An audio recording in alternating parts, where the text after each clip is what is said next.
La chronique ciné avec JPL.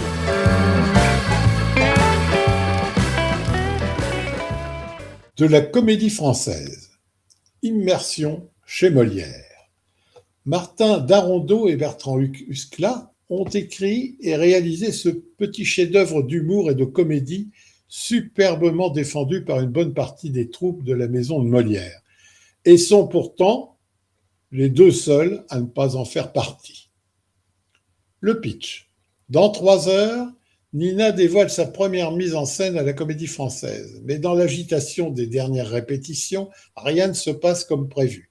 Retard, coup de stress, problèmes techniques et problèmes d'ego secouent la troupe. Pourtant, Nina n'a pas d'autre choix que d'aller jusqu'au bout, car s'il y a bien une règle d'or à la Comédie Française, c'est qu'on n'annule pas.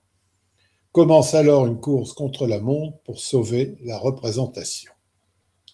Bien écrit, rythmé, très drôle et évidemment très bien joué. Ce huis clos est un modèle du genre. Il y a bien longtemps que je n'avais pas autant ri au cinéma. Un seul reproche, ça ne dure que 75 minutes et on en redemande.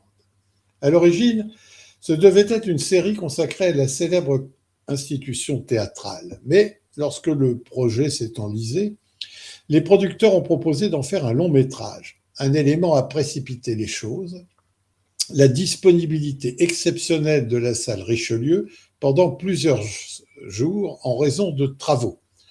Une occasion rarissime qui a poussé les auteurs à écrire le scénario en seulement 2 mois, avant un tournage mené tambour battant en moins de 3 semaines.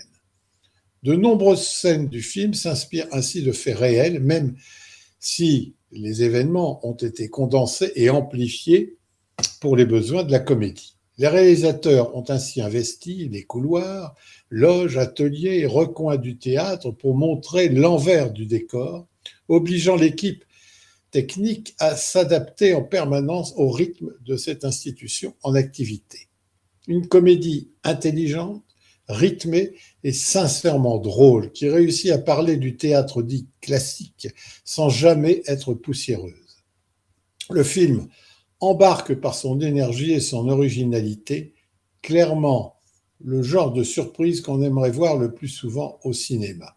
Vu en avant-première donc, mais je me promets de le revoir dès sa sortie officielle sur les écrans le 22 juillet.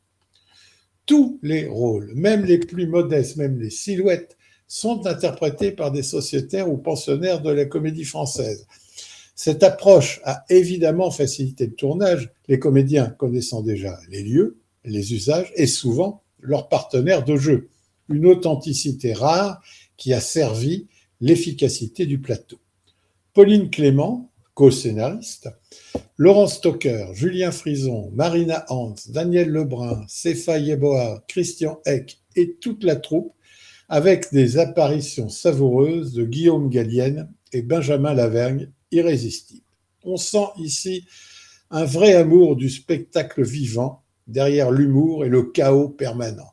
Le film réussit à être à la fois accessible, élégant et populaire sans jamais prendre son public de haut.